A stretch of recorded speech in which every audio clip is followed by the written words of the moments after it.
অবশেষে তুফান মুক্তির পর এবং হলে রিলিজ দেওয়ার পর তুফানের যে একটি রোমান্টিক গান ছিল সেই গানটি হচ্ছে ফেঁসে যায়। তো সেই গানটি দর্শকদের মনে জায়গা করে ফেলেছে এবং অল টাইম সেই গানটি খুব ভালো লেগেছে। তো আমি যে গানটি দেখি সেই গানটি হচ্ছে শাকিব খানের এই তুফান মুভির। তো সেই মুভির গানটি অসাধারণ ভালো লেগেছে। তো হ্যালো বন্ধুরা, আশা করি সবাই ভালো আছেন। তো যারা আমাদের ইউটিউব চ্যানেলটি সাবস্ক্রাইব করেনি এখনও সাবস্ক্রাইব করে সাথে থাকবেন আর দেখতে থাকবেন আমাদের নতুন ভিডিও। তো আজকের ভিডিওটি হচ্ছে তুফানের নতুন গান নিয়ে, যেটি অবশেষে তুফান মুভির যে গান আছিল মুভি তৈরি হওয়ার পর রিলিজ দেওয়া হয় হলগুলোতে এবং অল টাইম তুফান ব্লকবাস্টার হয়ে যায় বাংলাদেশে।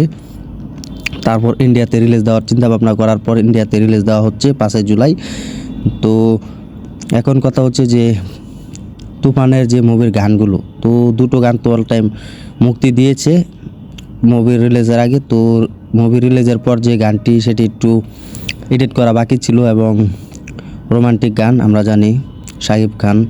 তো সেই মুভির গানটি যখন রিলিজ দেওয়া হয়, হাবিব ওয়াহিদের সিঙ্গার এবং হাবিব ওয়াহিদের গাওয়া সেই গান, তো সেই গানটি অসাধারণ ভালো লেগেছে। তো লাস্টের খানি শেষ থেকে এটাই ভালো হয়। তো সব মিলিয়ে আর কি গানটি খুব ভালোই ব্যবসা করার আশা যাচ্ছে। তো ভালোই।